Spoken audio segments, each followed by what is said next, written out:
বোর্ডে থাকা এমসিকিউগুলা এসএসসি পরীক্ষার বিভিন্ন বোর্ডে আসছে, ঢাকা বোর্ড, রাজশাহী বোর্ড, আরও সহ কুমিল্লা বোর্ড সহ বিভিন্ন।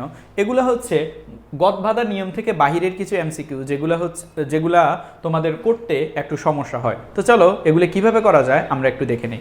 এখান থেকে অপশন চেক করেও ম্যাথটা সলভ করা যায়। আমাদের বলছে 7⁻⁻x 1/2401। এখন এটাকে 7⁻⁻x কে আমি 1/7⁻x লিখতে পারবো। যেমন আমি 5⁻1 কে কি লিখতে পারি, 1/5 লিখতে পারি। যে 5⁻2 কে আমি কি লিখতে পারি, 1/5² লিখতে পারি। তো আমি 7⁻x কে আমি 7⁻⁻x কে আমি 1/7⁻x লিখতে পারি। তাহলে এখানে 1/2401। এখন উল্টে দাও, যে 7⁻x 2401, এখানে 7⁻x আছে, তাহলে এখানে তুমি চোখ বন্ধ করে 7 দিয়ে দিবা।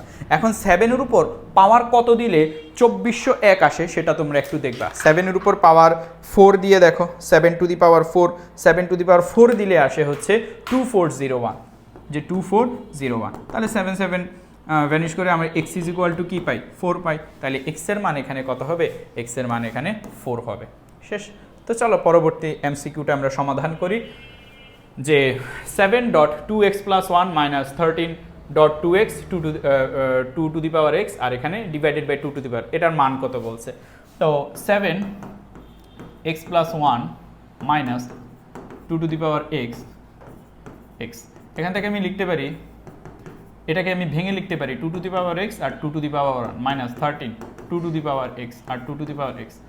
এখন এই যে লবের থেকে 2 টু দি পাওয়ার x কি যায়, কমন যায়। তাহলে এখানে কি থাকে, 7.2 two the power 1 - 13 2 to the power x।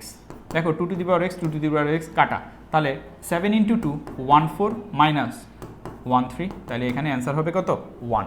এই যে গ নাম্বার হবে আমাদের উত্তর।